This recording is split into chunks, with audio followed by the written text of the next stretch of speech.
ਵੱਡੇ ਵੱਡੇ ਦੁਨੀਆ ਦੇ ਰਾਜੇ ਉਹ ਰੋਂਦੇ ਗਏ ਨਾਮ ਤੋਂ ਬਿਨਾ। ਵੱਡੇ ਵੱਡੇ ਦੁਨੀਆ ਦੇ ਰਾਜੇ ਰੋਂਦੇ ਗਏ ਨਾਮ ਤੋਂ ਬਿਨਾ। ਵੱਡੇ ਵੱਡੇ ਦੁਨੀਆ ਦੇ ਰਾਜੇ ਰੋਂਦੇ ਗਏ ਨਾਮ ਤੋਂ ਬਿਨਾ।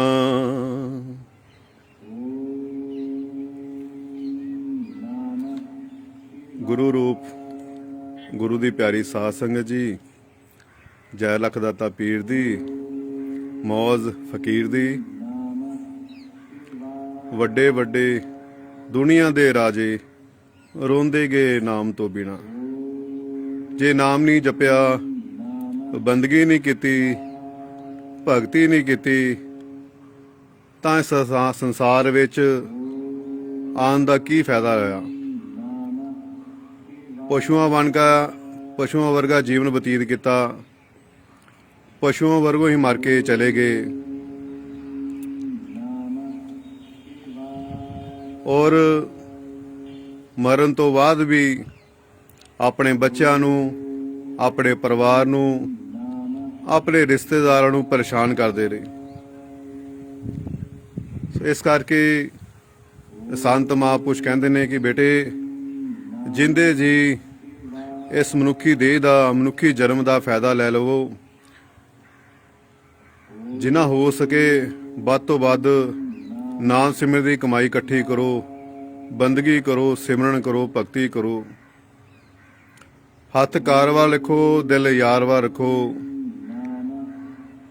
ਨਹੀਂ ਤਾਂ ਸਾਡੇ ਔਰ ਪਸ਼ੂਆਂ ਦੇ ਵਿੱਚ ਕੋਈ ਫਰਕ ਨਹੀਂ ਰਹਿ ਜਾਂਦਾ। ਪਸ਼ੂਆਂ ਦੇ ਤਾਂ ਫਿਰ ਵੀ ਹੱਡ ਮਾਸ ਵਿਕਦਾ ਆ, ਇਨਸਾਨ ਦਾ ਕੀ ਵਿਕਦਾ। ਮਿੱਟੀ ਦੀ ਢੇਰੀ ਮਿੱਟੀ 'ਚ ਹੀ ਸਮਾ ਜਾਂਦੀ ਆ। ਪ੍ਰਭੂ ਨੇ, ਉਸ ਪਰਮਾਤਮਾ ਨੇ, ਉਸ ਅੱਲਾ ਨੇ, ਉਸ ਵਾਹਿਗੁਰੂ ਨੇ, ਉਸ ਰੱਬ ਨੇ ਆਪਣਾ ਹੀ ਆਪ ਰੂਪ ਇਨਸਾਨ ਨੂੰ ਤਿਆਰ ਕੀਤਾ ਕਿ ਬੇਟਾ ਮੇਰਾ ਬੰਦਗੀ ਕਰੂੰਗਾ, ਭਗਤੀ ਕਰੂੰਗਾ। ਪਰ ਅਸੀਂ ਇਸ ਦੇਹ ਨੂੰ ਕੋਡੀਆਂ ਦੇ ਭਾਅ ਹੀ ਖਤਮ ਕਰੀ ਜਾ ਰਹੇ ਹਾਂ। 24,000 ਸਵਾਸ ਸਾਨੂੰ ਰੋਜ਼ ਦੇ ਮਿਲੇ ਆ। ਅਸੀਂ ਐਵੇਂ ਦੁਨੀਆ ਦੀ ਨਿੰਦਿਆ ਚੁਗਲੀ ਦੇ ਵਿੱਚ, ਲੜਾਈ ਝਗੜਿਆਂ ਦੇ ਵਿੱਚ, ਬੇਈਮਾਨੀਆਂ ਠੱਗੀਆਂ ਦੇ ਵਿੱਚ ਇਹਨੂੰ ਖਰਾਬ ਕਰੀ ਜਾ ਰਹੇ ਹਾਂ। ਸੋ ਆਪਣੇ ਜੀਵਨ ਨੂੰ ਪਹਿਚਾਨਣ ਦੀ ਕੋਸ਼ਿਸ਼ ਕਰੋ। ਇਹ ਜੀਵਨ, ਇਹ ਮਨੁੱਖੀ ਦੇਹ ਬਾਰ-ਬਾਰ ਨਹੀਂ ਮਿਲਦੀ। ਪਹਿਲਾਂ ਹੀ ਬੜੇ ਲੱਖਾਂ ਹੀ ਕਰੋੜਾਂ ਹੀ ਜਨਮਾਂ ਤੋਂ ਬਾਅਦ ਕਿਤੇ ਜਾ ਕੇ ਇਹ ਸਰੀਰ ਮਿਲਿਆ ਸਾਨੂੰ। ਇਹ ਮਨੁੱਖੀ ਦੇਹ ਮਿਲੀ ਆ, ਸਾਨੂੰ ਇਹਦੀ ਕਦਰ ਕਰ ਲੈਣੀ ਚਾਹੀਦੀ ਆ। ਸਾਨੂੰ ਆਪਣੇ ਆਪ ਦੀ ਪਹਿਚਾਨ ਕਰ ਲੈਣੀ ਚਾਹੀਦੀ ਆ। ਸਾਨੂੰ ਉਸ ਪਰਮਾਤਮਾ ਦੀ, ਉਸ ਅੱਲਾ ਵਾਹਿਗੁਰੂ ਦੀ ਖੋਜ ਕਰ ਲੈਣੀ ਚਾਹੀਦੀ ਆ। ਇਹੀ ਜਨਮ ਦੇ ਵਿੱਚ ਹੀ ਪਰਮਾਤਮਾ ਨੂੰ ਪਾਇਆ ਜਾ ਸਕਦਾ ਹੈ। ਇਹੀ ਮਨੁੱਖੀ ਦੇਹ ਦੇ ਵਿੱਚ, ਮਨੁੱਖੀ ਚੋਲੇ ਦੇ ਵਿੱਚ ਹੀ ਪਰਮਾਤਮਾ ਨੂੰ ਰਪਾਇਆ ਜਾ ਸਕਦਾ। ਪਰ ਪਾਵਾਂਵੇਂ ਕਿੱਦਾਂ, ਜੇ ਅਸੀਂ ਰੋਜ਼ ਸਿਮਰਨ ਕਰਾਂਗੇ, ਰੋਜ਼ ਅਭਿਆਸ ਕਰਾਂਗੇ, ਰੋਜ਼ ਭਗਤੀ ਕਰਾਂਗੇ। ਬਿਨਾਂ ਨਾਮ ਤੋਂ, ਬਿਨਾਂ ਭਗਤੀ ਤੋਂ ਅਸੀਂ ਉਸ ਰੱਬ ਤੱਕ, ਅੱਲਾ ਵਾਹਿਗੁਰੂ ਤੱਕ ਪਹੁੰਚ ਨਹੀਂ ਸਕਦੇ। ਉਹ ਤਾਂ ਬੜੀ ਦੂਰ ਦੀ ਗੱਲ ਹੈ ਪਹਿਚਾਨਣ ਦੀ। ਅਸੀਂ ਬਿਨਾਂ ਨਾਮ ਦੇ, ਬਿਨਾਂ ਭਗਤੀ ਦੇ ਆਪਣੇ ਆਪ ਨੂੰ ਵੀ ਨਹੀਂ ਪਹਿਚਾਨ ਸਕਦੇ। ਸੋ ਇਸੇ ਤਰ੍ਹਾਂ ਤੁਸੀਂ ਆਪਣੇ ਜੀਵਨ ਨੂੰ ਖਰਾਬ ਨਾ ਕਰੋ। ਆਪਣੇ ਇਸ ਮਨੁੱਖੀ ਦੇਹ ਨੂੰ ਸੰਭਾਲਣ ਦੀ ਕੋਸ਼ਿਸ਼ ਕਰੋ। ਪ੍ਰਭੂ ਦੇ ਲੇਖੇ ਲਗਾਓ। ਸੰਸਾਰ ਦੀ ਕਮਾਈ ਦੇ ਨਾਲ ਨਾਲ ਨਾਮ ਸਿਮਰਨ ਦੀ ਕਮਾਈ ਜ਼ਰੂਰ ਇਕੱਠੀ ਕਰਦੇ ਰਹੋ। ਇਹ ਸੰਸਾਰ ਇੱਕ ਕਰਮ ਭੂਮੀ ਆ। ਜਿੱਦਾਂ ਦਾ ਅਸੀਂ ਕਰਮ ਕਰਾਂਗੇ, ਸਾਨੂੰ ਉੱਦਾਂ ਹੀ ਫਲ ਭੋਗਣਾ ਪੈਣਾ। ਬਾਰ-ਬਾਰ ਮੈਂ ਹਰ ਵੀਡੀਓ ਦੇ ਵਿੱਚ, ਹਰ ਕਥਾ ਦੇ ਵਿੱਚ, ਸਾਸਾਂ ਦੇ ਵਿੱਚ ਇੱਕੋ ਗੱਲ ਬਾਰ-ਬਾਰ ਕਹਿਣਾ ਕਿ ਇਹ ਇਨਸਾਨ, ਇਹ ਜੀਵਨ, ਇਹ ਸੰਸਾਰ ਇੱਕ ਕਰਮ ਭੂਮੀ ਆ। ਜਿਸ ਤਰ੍ਹਾਂ ਦਾ ਅਸੀਂ ਕਰਮ ਕਰਾਂਗੇ, ਸਾਨੂੰ ਉਹੀ ਭੁਗਤਾਨ ਕਰਨਾ ਪੈਣਾ। ਜੇ ਕੰਡੇ ਬੀਜੇ ਆ, ਸਾਨੂੰ ਕੰਡੇ ਹੀ ਮਿਲਣੇ ਆ। ਜੇ ਬੁਰੇ ਕਰਮ ਕੀਤੇ ਆ, ਸਾਨੂੰ ਬੁਰਾ ਹੀ ਫਲ ਮਿਲਣਾ ਹੈ। ਤੇ ਇਸ ਕਰਕੇ ਆਪਣੇ ਸੋਚ ਸਮਝ ਕੇ ਕਰਮ ਕਰੋ। ਜੇ ਕਰਨੇ ਤੇ ਅੱਛੇ ਕਰਮ ਕਰੋ। ਆਪਣਾ ਜੀਵਨ ਪ੍ਰਭੂ ਦੇ ਲੇਖੇ ਲਗਾਓ। ਇੱਕ ਵਾਰ ਰਾਜਾ ਬੜਾ ਦੁਖੀ ਹੋਇਆ, ਬੜਾ ਪਰੇਸ਼ਾਨ ਸੀ ਰਾਜਾ। ਰੋਜ਼ ਸਵੇਰੇ ਉੱਠ ਕੇ ਰੋਣ ਲੱਗ ਪਿਆ ਕਰੇ, ਤਹਾਂ ਮਾਰਨ ਲੱਗਿਆ ਕਰੇ, ਉੱਚੀ ਉੱਚੀ ਰੋਇਆ ਕਰੇ। ਤਾਂ ਰਾਣੀਆਂ ਨੇ ਦੇਖਿਆ ਕਿ ਰਾਜਾ ਰੋਜ਼ ਸਵੇਰੇ ਉੱਠਦਾ ਆ, ਉੱਠਦੇ ਸਾਰ ਹੀ ਰੋਣ ਲੱਗ ਪੈਂਦਾ। ਤਾਂ ਉਹਨਾਂ ਨੇ ਰਾਜੇ ਨੂੰ ਪੁੱਛਿਆ ਕਿ ਹੇ ਰਾਜਨ, ਤੁਸੀਂ ਸਵੇਰੇ ਸਵੇਰੇ ਰੋਜ਼ ਉੱਠਦੇ ਹੋ ਤੇ ਰੋਣ ਕਿਉਂ ਲੱਗ ਪੈਂਦੇ ਆ? ਤਾਂ ਖੁਸ਼ ਹੋਣਾ ਚਾਹੀਦਾ, ਇੰਨਾ ਵੱਡਾ ਰਾਜਪਾਟ ਆ, ਕਿਸੇ ਪ੍ਰਕਾਰ ਦੀ ਕਮੀਆਂ ਨਹੀਂ ਹੈ, ਇੰਨੀਆਂ ਤੁਹਾਡੀਆਂ ਰਾਣੀਆਂ, ਇੰਨੇ ਤੁਹਾਡੇ ਸੇਵਾਦਾਰ ਆ, ਤੁਸੀਂ ਫਿਰ ਕਿਉਂ ਰੋਣੇ ਪਏ ਆ? ਫਿਰ ਉਸ ਰਾਜਨ ਨੇ ਕਿਹਾ ਕਿ ਹੇ ਰਾਣੀਓ, ਕਿ ਮੈਂ ਇਸ ਕਰਕੇ ਨਹੀਂ ਰੋਂਦਾ ਕਿ ਮੇਰਾ ਧਨ ਪਦਾਰਥ ਇੰਨਾ ਕੁਛ ਆ, ਐਸ਼ੋ ਆਰਾਮ ਆ। ਮੈਂ ਇਸ ਕਰਕੇ ਰੋਣਾ ਕਿ ਰਾਤ ਨੂੰ ਸੁਪਨਿਆਂ ਦੇ ਵਿੱਚ ਮੇਰੇ ਪਿੱਤਰ ਮੈਨੂੰ ਪਰੇਸ਼ਾਨ ਕਰਦੇ ਆ, ਮੇਰਾ ਪਿਤਾ ਮੈਨੂੰ ਪਰੇਸ਼ਾਨ ਕਰਦਾ ਆ, ਤੇ ਇਸ ਕਰਕੇ ਮੈਂ ਰੋਣਾ ਆ, ਕੁਰਲਾਨਾ ਆ ਕਿ ਉਹ ਤੜਫ ਰਿਹਾ, ਉਹ ਮੈਨੂੰ ਪਰੇਸ਼ਾਨ ਕਰਦਾ ਪਿਆ, ਉਹਦੀ ਮੁਕਤੀ ਨਹੀਂ ਹੋਈ, ਤੇ ਇਸ ਕਰਕੇ ਮੈਨੂੰ ਕੋਈ ਹੱਲ ਨਹੀਂ ਨਜ਼ਰ ਆਉਂਦਾ ਪਿਆ, ਤੇ ਇਸ ਕਰਕੇ ਮੈਂ ਰੋਣਾ ਤਹਾਂ ਮਾਰਦਾ ਕਿ ਮੇਰਾ ਇੰਨਾ ਪੈਸਾ, ਇੰਨਾ ਧਨ ਦੌਲਤ ਮੇਰੇ ਬਾਪ ਦੇ, ਮੇਰੇ ਪਿਤਾ ਦੇ ਕਿਸੇ ਕੰਮ ਨਹੀਂ ਆਇਆ। ਤਾਂ ਰਾਣੀਆਂ ਨੇ ਸਲਾਹ ਦਿੱਤੀ ਕਿ ਹੇ ਰਾਜਨ, ਆਪਣੇ ਸ਼ਹਿਰ ਦੇ ਵਿੱਚ ਇੱਕ ਬਹੁਤ ਵੱਡੇ ਮਹਾਤਮਾ ਨੇ, ਮਹਾਤਮਾ ਬੁੱਧ, ਤੁਸੀਂ ਉਹਨਾਂ ਕੋਲ ਜਾਓ, ਉਹ ਤੁਹਾਨੂੰ ਕਿਸੇ ਨਾ ਕਿਸੇ ਚੀਜ਼ ਦਾ ਹੱਲ ਜ਼ਰੂਰ ਦੇਣਗੇ। ਇਸ ਸਵਾਲ ਦਾ ਜਵਾਬ ਤੁਹਾਨੂੰ ਉਹ ਦੇ ਸਕਦੇ ਆ। ਤਾਂ ਉਹ ਰਾਜਾ ਮਹਾਤਮਾ ਬੁੱਧ ਦੇ ਕੋਲ ਗਿਆ ਤੇ ਉਹਨਾਂ ਮਹਾਤਮਾ ਬੁੱਧ ਨੂੰ ਆਪਣੀ ਸਾਰੀ ਕਹਾਣੀ ਦੱਸੀ ਕਿ ਰਾਤ ਨੂੰ ਸੁਪਨੇ ਦੇ ਵਿੱਚ ਮੇਰੇ ਪਿੱਤਰ ਆ ਕੇ ਮੈਨੂੰ ਪਰੇਸ਼ਾਨ ਕਰਦੇ ਆ, ਮੇਰੇ ਪਿਤਾ ਜੀ ਆ ਕੇ ਮੈਨੂੰ ਪਰੇਸ਼ਾਨ ਕਰਦੇ ਆ, ਰੋਂਦੇ ਨੇ, ਉਹ ਤੜਫਦੇ ਪਏ ਨੇ, ਉਹ ਕੁਰਲਾਉਂਦੇ ਪਏ ਨੇ, ਕਹਿੰਦੇ ਮੇਰੇ ਮੁਕਤੀ ਨਹੀਂ ਹੋਈ, ਤੇ ਤੁਸੀਂ ਕਿਰਪਾ ਕਰੋ, ਮੈਨੂੰ ਕੋਈ ਰਾਸਤਾ ਦਿਖਾਓ। ਤਾਂ ਮਹਾਤਮਾ ਬੁੱਧ ਨੇ ਕਿਹਾ ਕਿ ਹੇ ਰਾਜਨ, ਤੂੰ ਇਸ ਤਰ੍ਹਾਂ ਕਰ, ਸਵੇਰੇ ਨਦੀ ਦੇ ਕੰਢੇ ਤੇ, ਨਹਿਰ ਦੇ ਕੰਢੇ ਤੂੰ ਹਵਨ ਜਗ ਦੀ ਤਿਆਰੀ ਕਰ, ਤੇ 2 ਘੜੇ ਲੈ ਕੇ ਆਈ।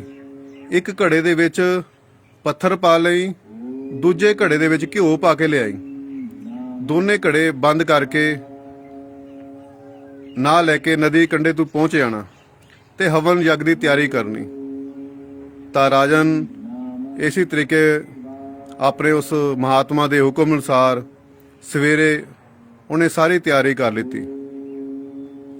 ਤਾਂ ਮਹਾਤਮਾ ਬੁੱਧ ਜਦੋਂ ਸਵੇਰੇ ਉਸ ਨਦੀ ਦੇ ਕੰਢੇ ਪਹੁੰਚੇ, ਉਸ ਰਾਜੇ ਦੇ ਕੋਲ ਪਹੁੰਚੇ, ਕਹਿੰਦੇ ਹੇ ਰਾਜਨ, ਤਿਆਰੀ ਸਾਰੀ ਹੋ ਗਈ? ਕਹਿੰਦੇ ਹਾਂਜੀ, ਸਭ ਤਿਆਰੀ ਹੋ ਗਈ।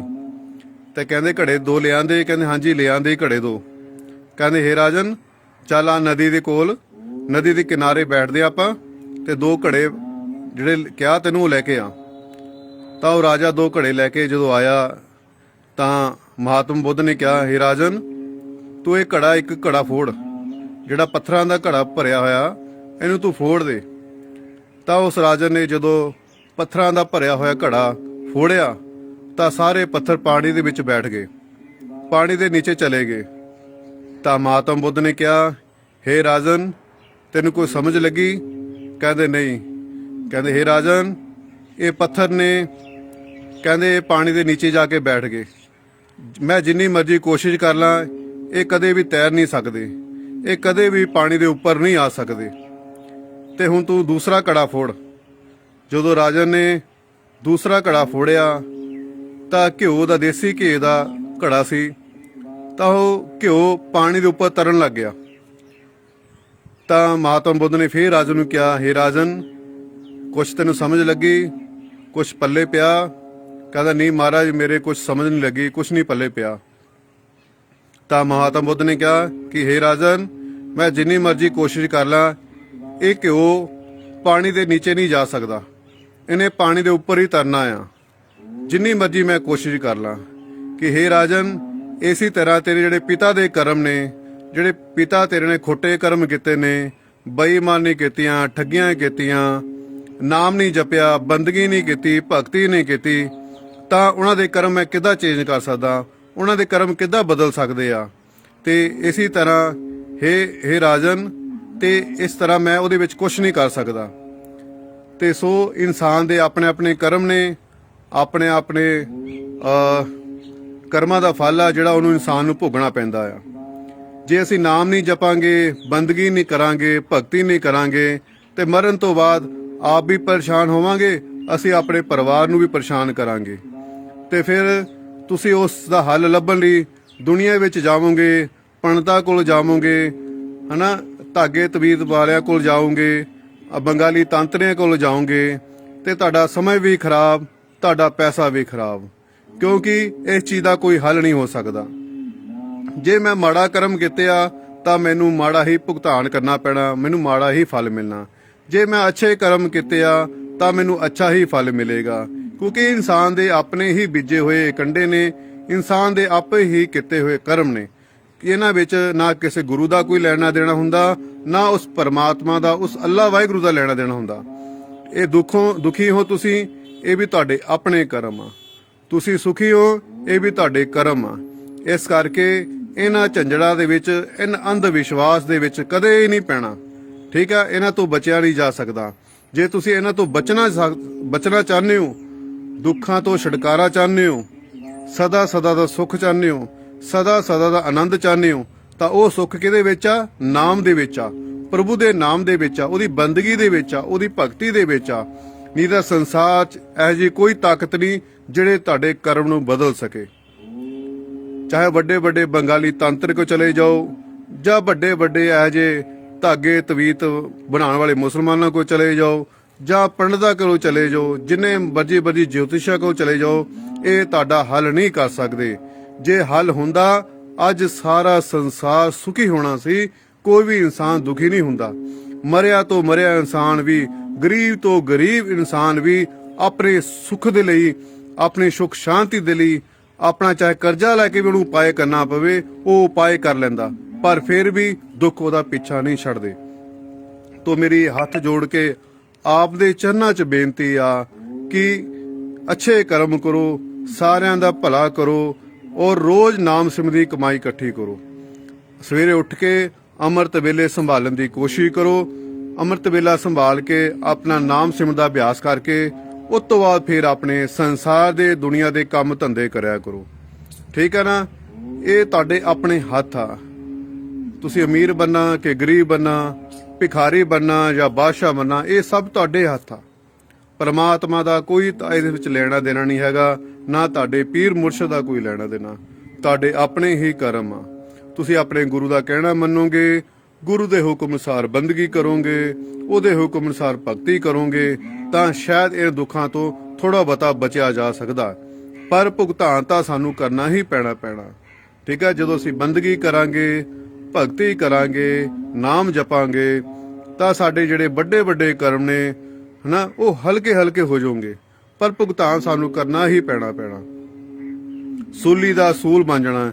ਜਿਵੇਂ ਕਿਸੇ ਇਨਸਾਨ ਨੂੰ ਫਾਂਸੀ ਲੱਗਣੀ ਹੋਵੇ ਤਾਂ ਉਹ ਤੋਂ ਬਚ ਜਾ ਸਕਦਾ ਆ, ਉਹਨੂੰ ਛੋਟਾ ਮੋਟਾ ਸੱਟ ਫੇਟ ਲੱਗ ਸਕਦੀ ਆ, ਜਾਂ ਕਿੱਲ ਚੁੱਭ ਸਕਦੀ ਆ। ਇਸ ਤਰ੍ਹਾਂ ਵੱਡੇ ਵੱਡੇ ਕਰਮ ਛੋਟੇ ਕਰਮ ਹੋ ਜਾਂਦੇ ਆ। ਸੂਲੀ ਦੇ ਸੂਲ ਪ੍ਰਮਾਤਮਾ ਬਣਾ ਦਿੰਦਾ। ਇਹਦੇ ਲਈ ਤੁਹਾਨੂੰ ਮਿਹਨਤ ਕਰਨੀ ਪੈਣੀ ਆ। ਰੋਜ਼ ਨਾਮ ਸਿਮਰਨ ਦੀ ਕਮਾਈ ਇਕੱਠੀ ਕਰਨੀ ਪੈਣੀ ਆ। ਰੋਜ਼ ਘੱਟੋ ਘੱਟ 2.5-3 ਘੰਟੇ ਦਾ ਅਭਿਆਸ ਕਰਨਾ ਪੈਣਾ ਆ, ਤਾਂ ਹੀ ਤੁਹਾਡੀ ਇਹ ਚੀਜ਼ਾਂ ਦਾ ਹੱਲ ਕੁਝ ਥੋੜਾ ਬਹੁਤਾ ਹੋ ਸਕਦਾ ਹੈ। ਬਾਕੀ ਜਦੋਂ ਅਸੀਂ ਗੁਰੂ ਦੇ ਹੁਕਮ ਅਨੁਸਾਰ ਬੰਦਗੀ ਕਰਾਂਗੇ, ਭਗਤੀ ਕਰਾਂਗੇ, ਅਭਿਆਸ ਕਰਾਂਗੇ, ਆਪਣੇ ਗੁਰੂ ਨੂੰ ਖੁਸ਼ ਕਰਾਂਗੇ, ਤਾਂ ਪਤਾ ਨਹੀਂ ਗੁਰੂ ਦੀ ਕਿਹੜੀ ਨਜ਼ਰ ਆ ਕਿ ਤੁਹਾਡੇ ਵੱਡੇ ਵੱਡੇ ਕਰਮਾਂ ਨੂੰ ਵੀ ਕੱਟ ਦੇਵੇ। ਠੀਕ ਹੈ ਨਾ? ਤਾਂ ਉਹਦੇ ਲਈ ਸਾਨੂੰ ਆਪਣੇ ਆਪ ਨੂੰ ਗੁਰੂ ਦੇ ਚਰਨਾਂ ਦੇ ਵਿੱਚ, ਉਸ ਪਰਮਾਤਮਾ ਦੇ ਚਰਨਾਂ ਵਿੱਚ ਆਪਣੇ ਆਪ ਨੂੰ ਸਮਰਪਣ ਕਰਨਾ ਪੈਣਾ, ਔਰ ਰੋਜ਼ ਸਾਨੂੰ ਨਾਮ ਸ਼ਬਦ ਦਾ ਅਭਿਆਸ ਕਰਨਾ ਪੈਣਾ। ਇਸ ਕਰਕੇ ਆਪਣੀ ਡਿਊਟੀ ਸਮਝ ਕੇ ਰੋਜ਼ ਭਜਨ ਸਿਮਰਨ ਦਾ ਅਭਿਆਸ ਕਰੋ, ਰੋਜ਼ ਬੰਦਗੀ ਕਰੋ। ਔਰ ਤੁਸੀਂ ਚਾਹੁੰਦੇ ਹੋ ਕਿ ਤੁਹਾਡੇ ਬੱਚੇ ਤੁਹਾਨੂੰ ਪਰੇਸ਼ਾਨ ਨਾ ਕਰਨ, ਜਾਂ ਤੁਹਾਡੇ ਬਜ਼ੁਰਗ ਤੁਹਾਨੂੰ ਪਰੇਸ਼ਾਨ ਨਾ ਕਰਨ, ਤੁਹਾਡੇ ਮਾਂ-ਬਾਪ ਮਰਨ ਤੋਂ ਬਾਅਦ ਤੁਹਾਨੂੰ ਪਰੇਸ਼ਾਨ ਨਾ ਕਰਨ, ਤਾਂ ਅੱਜ ਤੋਂ ਹੀ ਨਾਮ ਸਿਮਰਨ ਦੀ ਕਮਾਈ ਇਕੱਠੀ ਕਰਨੀ ਸ਼ੁਰੂ ਕਰ ਦਿਓ, ਔਰ ਭਗਤੀ ਕਰਨੀ ਸ਼ੁਰੂ ਕਰ ਦਿਓ। ਠੀਕ ਹੈ ਨਾ? ਜੇ ਤੁਸੀਂ ਭਗਤੀ ਕਰੋਗੇ, ਨਾਮ ਜਪੋਗੇ, ਤੁਸੀਂ ਵੀ ਸੁਖੀ ਰਹੋਗੇ, ਤੁਹਾਡਾ ਪਰਿਵਾਰ ਵੀ ਸੁਖੀ ਰਹੂਗਾ। ਜੇ ਤੁਸੀਂ ਮਾੜੇ ਹੀ ਕਰਮ ਕੀਤੇ ਆ, ਨਾਮ ਨਹੀਂ ਜਪਿਆ, ਬੰਦਗੀ ਨਹੀਂ ਕੀਤੀ, ਭਗਤੀ ਨਹੀਂ ਕੀਤੀ, ਪਸ਼ੂਆਂ ਵਾਂਗੂ ਇਹ ਜੀਵਨ ਬਤੀਤ ਕੀਤਾ, ਕੋਡੀਆਂ ਦੇ ਪਾਏ ਜੀਵਨ ਖਰਾਬ ਕਰ ਦਿੱਤਾ, ਤਾਂ ਮਰਨ ਤੋਂ ਬਾਅਦ ਤੁਸੀਂ ਆਪਣੇ ਪਰਿਵਾਰ ਨੂੰ ਪਰੇਸ਼ਾਨ ਕਰੋਗੇ। ਠੀਕ ਹੈ ਨਾ? ਫਿਰ ਆਪਣਾ ਸਮੇਂ ਵੀ ਖਰਾਬ ਕਰੋਗੇ, ਆਪਣਾ ਪੈਸਾ ਵੀ ਖਰਾਬ ਕਰੋਗੇ, ਤਾਂ ਵੀ ਇਸ ਚੀਜ਼ ਦਾ ਹੱਲ ਹੋਣ ਵਾਲਾ ਨਹੀਂ ਹੈਗਾ। ਠੀਕ ਹੈ ਨਾ? ਇਸ ਕਰਕੇ ਜੇ ਆਪਣੇ ਪਿਤਰਾਂ ਤੋਂ ਪਰੇਸ਼ਾਨ ਹੋ, ਇਹਨਾਂ ਤੋਂ ਬਚਣੇ ਚਾਹੁੰਦੇ ਹੋ ਕਿ ਤੁਸੀਂ ਆਪਣੇ ਬੱਚਿਆਂ ਨੂੰ ਕੱਲ੍ਹ ਨੂੰ ਪਰੇਸ਼ਾਨ ਨਾ ਕਰ, ਤਾਂ ਅੱਜ ਤੋਂ ਹੀ ਭਜਨ ਸਿਮਰਨ ਦਾ ਅਭਿਆਸ ਕਰਨਾ ਸ਼ੁਰੂ ਕਰੋ। ਅੱਜ ਤੋਂ ਹੀ ਬੰਦਗੀ ਕਰਨੀ ਸ਼ੁਰੂ ਕਰੋ ਔਰ ਆਪਣੇ ਮਾਂ-ਬਾਪ ਦੀ ਜਿੰਦੇ ਜੀ ਹੀ ਸੇਵਾ ਕਰਨੀ ਸ਼ੁਰੂ ਕਰੋ। ਠੀਕ ਆ, ਇਸ ਜਨਮ ਵਿੱਚ ਆਪਣੇ ਮਾਂ-ਬਾਪ ਦੀ ਜਿੰਦੇ ਜੀ ਤੁਸੀਂ ਸੇਵਾ ਨਹੀਂ ਕੀਤੀ, ਉਹਨਾਂ ਦੀ ਇੱਛਾਵਾਂ ਨਹੀਂ ਪੂਰੀਆਂ ਕੀਤੀਆਂ, ਤਾਂ ਮਰਨ ਤੋਂ ਬਾਅਦ ਲੰਗਰ ਲਾਉਣ ਦਾ ਕੋਈ ਫਾਇਦਾ ਨਹੀਂ ਹੈਗਾ। ਤਾਂ ਉਹਨਾਂ ਦੇ ਮਰਨ ਤੋਂ ਬਾਅਦ ਵੱਡੇ ਵੱਡੇ ਦਾਨ ਪੁੰਨ ਕਰਨ ਦਾ ਕੋਈ ਫਾਇਦਾ ਨਹੀਂ ਹੈਗਾ, ਕਿਉਂਕਿ ਇਹ ਤੁਹਾਡੇ ਆਪ ਦੇ ਕਰਨੇ। ਜੇ ਤੁਸੀਂ ਅੱਜ ਆਪਣੇ ਮਾਂ-ਬਾਪ ਦੀ ਸੇਵਾ ਕਰੋਗੇ, ਕੱਲ ਤੁਹਾਡੇ ਬੱਚੇ ਵੀ ਤੁਹਾਡੀ ਸੇਵਾ ਕਰਨਗੇ। ਜੇ ਤੁਸੀਂ ਅੱਜ ਆਪਣੇ ਮਾਂ-ਬਾਪ ਦੀ ਸੇਵਾ ਨਹੀਂ ਕੀਤੀ, ਨਹੀਂ ਉਹਨਾਂ ਦੀ ਇੱਛਾ ਪੂਰੀਆਂ ਕੀਤੀਆਂ, ਕੱਲ ਨੂੰ ਤੁਸੀਂ ਵੀ ਆਪਣੇ ਬੱਚਿਆਂ ਤੋਂ ਸੇਵਾ ਦੀ ਕੋਈ ਉਮੀਦ ਨਾ ਰੱਖਣਾ। ਇਹ ਕੋੜਾ ਸੱਚ ਆ। ਠੀਕ ਆ, ਇਸ ਕਰਕੇ ਤੁਹਾਡੇ ਮਾਂ-ਬਾਪ ਤੁਹਾਡੇ ਨਾਲ ਰਹਿੰਦੇ ਨੇ, ਉਹਨਾਂ ਦੀ ਸੇਵਾ ਕਰੋ, ਜਿੰਦੇ ਜੀ ਉਹਨਾਂ ਦੀ ਇੱਛਾਵਾਂ ਪੂਰੀਆਂ ਕਰਨ ਦੀ ਕੋਸ਼ਿਸ਼ ਕਰੋ। ਔਰ ਤੁਸੀਂ ਵੀ ਨਾਮ ਜਪੋ, ਆਪਣੇ ਬੱਚਿਆਂ ਤੋਂ ਵੀ ਨਾਮ ਜਪਾਓ। ਠੀਕ ਹੈ ਨਾ। ਔਰ ਆਪਣੇ ਜੀਵਨ ਦਾ ਜਿਹੜਾ ਅਸਲੀ ਮਕਸਦ ਆ ਉਹਨੂੰ ਪੂਰਾ ਕਰ ਲਓ। ਪਸ਼ੂਆਂ ਦੇ ਮਰਨ ਤੋਂ ਬਾਅਦ ਹੱਡ ਮਾਸ ਵਿਕਦਾ, ਇਨਸਾਨ ਦਾ ਕੀ ਵਿਕਦਾ? ਮਿੱਟੀ ਦੀ ਢੇਰੀ ਮਿੱਟੀ 'ਚ ਹੀ ਸਮਾ ਜਾਂਦੀ ਆ। ਠੀਕ ਹੈ ਨਾ। ਪਰਮਾਤਮਾ ਨੇ ਤੁਹਾਨੂੰ ਇਸ ਦੁਨੀਆ ਦਾ ਬਾਦਸ਼ਾਹ ਬਣਾ ਕੇ ਭੇਜਿਆ, ਤੇ ਇਸ ਕਰਕੇ ਭਿਖਾਰੀ ਨਾ ਬਣੋ, ਤੁਸੀਂ ਬਾਦਸ਼ਾਹ ਬਣ ਕੇ ਆਪਣਾ ਉੱਦਾਂ ਦਾ ਜੀਵਨ ਬਤੀਤ ਕਰੋ। ਤੁਹਾਨੂੰ 84 ਲੱਖ ਜੋਨੀਆਂ ਦਾ ਸਰਦਾਰ ਪਰਮਾਤਮਾ ਨੇ ਬਣਾਇਆ। ਅੱਛੇ ਕਰਮ ਕਰੋ, ਦਸਾਂ ਨੌ ਦੀ ਕਿਰਤ ਕਰੋ, ਬੇਈਮਾਨੀ ਕਿਸੇ ਨਹੀਂ ਕਰਨੀ। ਠੀਕ ਆ, ਬੇਈਮਾਨੀ 'ਚ ਕਦੇ ਨਹੀਂ ਕਿਸੇ ਨੂੰ ਸੁੱਖ ਦਾ ਸਾਹ ਮਿਲਿਆ। ਵੈਸੇ ਵੀ ਇਹ ਸੰਸਾਰ, ਇਹ ਦੁਨੀਆ ਦੁੱਖਾਂ ਦਾ ਘਰ ਹੈਗਾ, ਇੱਥੇ ਸੁੱਖ ਨਹੀਂ ਹੈਗਾ। ਚਾਹੇ ਜਿੰਨੇ ਮਰਜ਼ੀ ਤੁਸੀਂ ਰਾਤ ਦਿਨ ਪੈਸੇ ਲਈ ਭੱਜੀ ਜਾਓ, ਸਾਰੇ ਦੁਨੀਆ ਦਾ ਧਨ ਇਕੱਠਾ ਕਰ ਲਓ, ਫਿਰ ਵੀ ਤੁਹਾਨੂੰ ਸ਼ਾਂਤੀ ਨਹੀਂ ਮਿਲ ਸਕਦੀ, ਤਾਂ ਵੀ ਤੁਹਾਨੂੰ ਸੁੱਖ ਨਹੀਂ ਮਿਲ ਸਕਦਾ, ਕਿਉਂਕਿ ਸੁੱਖ ਤਾਂ ਇਹ ਸੰਸਾਰ ਵਿੱਚ ਹੈ ਹੀ ਨਹੀਂ ਹੈਗਾ। ਗੁਰੂ ਨਾਨਕ ਦੇਵ ਜੀ ਪਾਤਸ਼ਾਹ ਨੇ ਵੀ ਹਮੇਸ਼ਾ ਇੱਕੋ ਗੱਲ ਜਾਂਦੇ ਕਹੀ ਕਿ ਨਾਨਕ ਦੁਖੀਆ ਸਭ ਸੰਸਾਰ, ਸੁਖੀ ਕੌਣ ਆ? ਸਿਰਫ ਹਰੀ ਕਾ ਦਾਸ, ਜਿਹੜਾ ਉਸ ਪ੍ਰਭੂ ਦਾ ਭਗਤ ਆ, ਜਿਹੜਾ ਬੰਦਗੀ ਕਰਦਾ, ਭਗਤੀ ਕਰਦਾ, ਜਿਹਨੇ ਉਸ ਪ੍ਰਮਾਤਮਾ ਨੂੰ, ਉਸ ਅੱਲਾ ਨੂੰ, ਉਸ ਵਾਹਿਗੁਰੂ ਨੂੰ ਪਾ ਲਿਆ, ਉਹੀ ਸੁਖੀ ਆ। ਬਾਕੀ ਇਹ ਸੰਸਾਰ ਤੇ ਕੋਈ ਸੁਖੀ ਨਹੀਂ ਹੈਗਾ, ਸਾਰੇ ਦੁਖੀ ਨੇ। ਕਿਸੇ ਕੋ ਪੈਸਾ ਹੈਗਾ ਉਹ ਤਾਂ ਦੁਖੀ, ਜਿਸ ਕੋ ਨਹੀਂ ਹੈਗਾ ਉਹ ਤਾਂ ਦੁਖੀ, ਜਿਹਦੇ ਕੋ ਔਲਾਦ ਹੈਗੀ ਉਹ ਤਾਂ ਦੁਖੀ ਆ, ਜਿਹਦੇ ਨਹੀਂ ਹੈਗੀ ਉਹਦੇ ਤਾਂ ਦੁਖੀ ਆ। ਠੀਕ ਹੈ ਨਾ। ਜਿਹਦਾ ਵਿਆਹ ਹੁੰਦਾ ਉਹ ਤਾਂ ਦੁਖੀ ਆ, ਜਿਹਦਾ ਵਿਆਹ ਨਹੀਂ ਹੁੰਦਾ ਉਹ ਤਾਂ ਦੁਖੀ ਆ। ਜਿਹਦੇ ਕੋ ਘਰ ਹੈਗਾ ਉਹ ਤਾਂ ਦੁਖੀ ਆ, ਜਿਹਦੇ ਕੋ ਘਰ ਨਹੀਂ ਹੈਗਾ ਉਹ ਤਾਂ ਦੁਖੀ ਆ। ਠੀਕ ਹੈ ਨਾ। ਹਰ ਕਿਸੇ ਨੂੰ ਕਿਸੇ ਨਾ ਕਿਸੇ ਪਰੇਸ਼ਾਨੀ ਚਿਮੜੀ ਪਈ ਆ, ਕਿਸੇ ਨੂੰ ਕੋਈ ਨਾ ਕੋਈ ਦੁੱਖ ਚਿਮੜਿਆ ਪਿਆ। ਇਸ ਕਰਕੇ ਦੁੱਖਾਂ ਤੋਂ ਜੇ ਛੁਟਕਾਰਾ ਚਾਹੁੰਦੇ ਹੋ ਤਾਂ ਪ੍ਰਭੂ ਦੇ ਆਪਣਾ ਜੀਵਨ ਪ੍ਰਭੂ ਦੇ ਚਰਨਾਂ ਸਮਰਪਣ ਕਰ ਦਿਓ, ਔਰ ਆਪਣੇ ਗੁਰੂ ਦੇ ਹੁਕਮ ਅਨੁਸਾਰ ਬੰਦਗੀ ਕਰੋ, ਰੋਜ਼ ਅਭਿਆਸ ਕਰੋ। ਠੀਕ ਹੈ। 24 ਘੰਟੇ ਦਸਵੰਧ 2.5 ਘੰਟੇ ਬੰਦਾ, ਰੋਜ਼ 2.5 ਘੰਟੇ ਅਭਿਆਸ ਕਰੋ। ਫਿਰ ਆਪਣੇ ਸੰਸਾਰ ਦੇ ਕੰਮ ਧੰਦੇ ਕਰਿਆ ਕਰੋ। ਫਿਰ ਤੁਹਾਨੂੰ ਦਿਨ ਵਿੱਚ ਵੀ ਸਮੇਂ ਮਿਲਦਾ ਤਾਂ ਪ੍ਰਭੂ ਦੀ ਯਾਦ 'ਚ ਬਹਿ ਜਾਇਆ ਕਰੋ। ਆਪਣਾ ਜਿੰਨਾ ਸਮਾਂ ਹੋ ਕੇ ਸਿਮਰਨ ਦੇ ਵਿੱਚ ਲਗਾਇਆ ਕਰੋ। ਕੰਮ ਕਾਰ ਕਰਦੇ ਵੀ ਆਪਣੇ ਅੰਤਰ ਦੇ ਵਿੱਚ ਸਿਮਰਨ ਕਰਦੇ ਰਿਹਾ ਕਰੋ। ਠੀਕ ਹੈ ਨਾ। ਜੇ ਤੁਸੀਂ ਚੱਲਦੇ ਫਿਰਦੇ ਵੀ ਸਿਮਰਨ ਕਰੋਗੇ, ਕੰਮ ਕਾਰ ਕਰਦੇ ਵੀ ਸਿਮਰਨ ਕਰੋਗੇ, ਤਾਂ ਤੁਸੀਂ ਝੂਠ ਬੋਲਣ ਤੋਂ ਬਚ ਜਾਓਗੇ, ਵੱਡੇ ਵੱਡੇ ਗੁਨਾਹ ਕਰਨ ਤੋਂ ਬਚ ਜਾਓਗੇ, ਹਨਾ, ਚੋਰੀਆਂ ਕਰਨ ਤੋਂ ਬਚ ਜਾਓਗੇ, ਹੇਰਾ ਫੇਰੀਆਂ ਕਰਨ ਤੋਂ ਬਚ ਜਾਓਗੇ। ਕਿਉਂ? ਕਿਉਂਕਿ ਤੁਹਾਡੇ ਅੰਤਰ ਵਿੱਚ ਸਿਮਰਨ ਚੱਲ ਰਿਹਾ, ਤੁਹਾਡੇ ਅੰਦਰ ਪ੍ਰਭੂ ਦਾ ਨਾਂ ਚੱਲਦਾ ਪਿਆ। ਤੁਹਾਨੂੰ ਇਹੋ ਜਿਹੇ ਕੰਮਾਂ ਤੋਂ, ਗਲਤ ਕਰਮਾਂ ਤੋਂ ਪਰਮਾਤਮਾ ਤੁਹਾਨੂੰ ਬਚਾ ਦੇਵੇਗਾ। ਠੀਕ ਹੈ ਨਾ। ਆਪਣਾ ਜੀਵਨ ਇਸ ਤਰ੍ਹਾਂ ਦਾ ਬਣਾਉਣ ਦੀ ਕੋਸ਼ਿਸ਼ ਕਰੋ। ਹੱਥ ਕਾਰਵਾ ਦਿਲ ਯਾਵ ਰੱਖੋ। ਕੰਮ ਕਾਰ ਕਰਦੇ ਵੀ, ਦੁਨੀਆ ਵਿੱਚ ਚੱਲਦੇ ਫਿਰਦੇ ਵੀ, ਤੁਹਾਡਾ ਅੰਤਰ ਦੇ ਵਿੱਚ ਤੁਹਾਡਾ ਸਿਮਰਨ ਚੱਲਦਾ ਹੋਣਾ ਚਾਹੀਦਾ। ਫਿਰ ਸਮਝੋ ਤੁਹਾਡਾ ਚੱਲਦੇ ਫਿਰਦੇ, ਉੱਠਦੇ ਬੈਠਦੇ, ਸੌਂਦੇ ਜਾਗਦੇ, ਕੰਮ ਕਾਜ ਕਰਦੇ ਹੋਏ ਤੁਹਾਡਾ ਅੰਦਰ ਵਿੱਚ ਸਿਮਰਨ ਚੱਲਦਾ ਪਿਆ, ਤਾਂ ਸਮਝੋ ਤੁਸੀਂ ਆਪਣੇ ਪ੍ਰਭੂ ਦੇ ਰਾਸਤੇ ਦਾ ਇੱਕ ਪਹਿਲੀ ਪੌੜੀ ਤੇ ਪੈਰ ਰੱਖ ਲਿਆ। ਤੁਸੀਂ ਪਹਿਲੀ ਪੌੜੀ ਤੇ ਚੜ੍ਹ ਗਏ ਸਮਝੋ। ਜੇ ਤੁਹਾਡੇ ਅੰਤਰ ਦੇ ਵਿੱਚ 24 ਘੰਟੇ ਸਿਮਰਨ ਚੱਲਦਾ ਹੈ, ਸਮਝੋ ਤੁਸੀਂ ਪਾਸ ਹੋਣ ਲੱਗੇ। ਫਿਰ ਤੁਹਾਡੀ ਦੂਜੀ ਕਲਾਸ ਸ਼ੁਰੂ ਹੋਣੀ ਆ। ਤਾਂ ਇਸ ਕਰਕੇ ਆਪਣਾ ਸਿਮਰਨ ਨੂੰ ਇਸ ਤਰ੍ਹਾਂ ਬਣਾਓ ਕਿ ਕੰਮ ਕਾਰ ਕਰਦੇ ਵੀ ਤੁਹਾਡੇ ਅੰਤਰ ਵਿੱਚ ਸਿਮਰਨ ਚੱਲਦਾ ਰਹੇ। ਔਰ ਆਪਣੇ ਮਾਂ-ਬਾਪ ਦੀ, ਆਪਣੇ ਵੱਡੇ ਵੱਡੇ ਬਜ਼ੁਰਗਾਂ ਦੀ ਜਿੰਦੇ ਜੀ ਸੇਵਾ ਕਰੋ। ਜਿੰਨੀ ਹੋ ਸਕਦੀ ਉਹਨਾਂ ਦੀ ਸੇਵਾ ਕਰੋ, ਉਹਨਾਂ ਦੀ ਇੱਛਾ ਪੂਰੀ ਕਰਨ ਦੀ ਕੋਸ਼ਿਸ਼ ਕਰੋ। ਮਰਨ ਤੋਂ ਬਾਅਦ ਐਵੇਂ ਡਰਾਮੇਬਾਜ਼ੀ ਕਰਨ ਦਾ ਕੋਈ ਫਾਇਦਾ ਨਹੀਂ, ਵੱਡੇ ਵੱਡੇ ਲੰਗਰ ਲਾਉਣ ਦਾ ਕੋਈ ਫਾਇਦਾ ਨਹੀਂ। ਠੀਕ ਹੈ ਨਾ, ਉਹ ਤਾਂ ਐਵੇਂ ਤੁਸੀਂ ਇੱਕ ਮਨ ਨੂੰ ਸਮਝਾ ਰਹੇ ਆ। ਮੈਂ ਰੋਟੀ ਖਾਧੀ ਆ, ਮੇਰੀ ਭੁੱਖ ਮਿਟਣੀ ਆ। ਠੀਕ ਆ, ਤੁਸੀਂ ਰੋਟੀ ਖਾਧੀ ਆ, ਤੁਹਾਡੀ ਭੁੱਖ ਮਿਟਣੀ ਆ, ਨਾ ਕਿਸੇ ਦੂਜੇ ਦੀ ਭੁੱਖ ਮਿਟਣੀ ਆ। ਮੈਂ ਪਾਣੀ ਪੀਤਾ, ਮੇਰੀ ਪਿਆਸ ਮਿਟਣੀ ਆ, ਕਿਸੇ ਹੋਰ ਦੀ ਪਿਆਸ ਨਹੀਂ ਮਿਟਣੀ। ਠੀਕ ਹੈ ਨਾ, ਇਸੇ ਤਰ੍ਹਾਂ ਮੇਰੇ ਕਰਮ ਨੇ, ਅੱਛੇ ਬੁਰੇ ਕਰਮ ਨੇ, ਉਹਦਾ ਭੁਗਤਾਨ ਮੈਨੂੰ ਹੀ ਕਰਨਾ ਪੈਣਾ। ਮਾੜਾ ਕੀਤਾ ਤੇ ਮੈਨੂੰ ਮਾੜਾ ਹੀ ਭੁਗਣਾ ਪੈਣਾ, ਅੱਛਾ ਕੀਤਾ ਮੈਂ ਅੱਛਾ ਹੀ ਮੈਨੂੰ ਭੁਗਣਾ ਪੈਣਾ। ਇਸ ਕਰਕੇ ਕਰਮਾਂ ਦੇ ਵਿੱਚ, ਹਿਸਾਬ ਕਿਤਾਬ ਦੇ ਵਿੱਚ ਕਿਸੇ ਦਾ ਕੋਈ ਲੈਣਾ ਦੇਣਾ ਨਹੀਂ ਹੁੰਦਾ। ਅੱਜ ਤੁਸੀਂ ਆਪਣੇ ਮਾਂ-ਬਾਪ ਦੀ ਸੇਵਾ ਕਰੋਗੇ, ਮਾਂ-ਬਾਪ ਦੀ ਇੱਛਾ ਨੂੰ ਪੂਰੀ ਕਰੋਗੇ, ਕੱਲ ਨੂੰ ਤੁਹਾਡੇ ਬੱਚੇ ਵੀ ਤੁਹਾਡੇ ਹੀ ਸੇਵਾ ਕਰਨਗੇ, ਤੁਹਾਡੀ ਇੱਛਾਵਾਂ ਪੂਰੀਆਂ ਕਰਨਗੇ। ਜੇ ਤੁਸੀਂ ਮਾਂ-ਬਾਪ ਦੀ ਭਗਤੀ ਸੇਵਾ ਨਹੀਂ ਕੀਤੀ, ਉਹਨਾਂ ਦੀ ਇੱਛਾਵਾਂ ਜਿੰਦੇ ਜੀ ਨਹੀਂ ਪੂਰੀਆਂ ਕੀਤੀਆਂ, ਤਾਂ ਤੁਸੀਂ ਵੀ ਆਪਣੇ ਬੱਚਿਆਂ ਤੋਂ ਸੇਵਾ ਦੀ ਕੋਈ ਉਮੀਦ ਨਾ ਰੱਖਣਾ। ਇਹ ਲਿਖ ਕੇ ਲੈ ਲਓ, ਇਹ ਪੱਥਰ ਤੇ ਲਕੀਰ ਆ।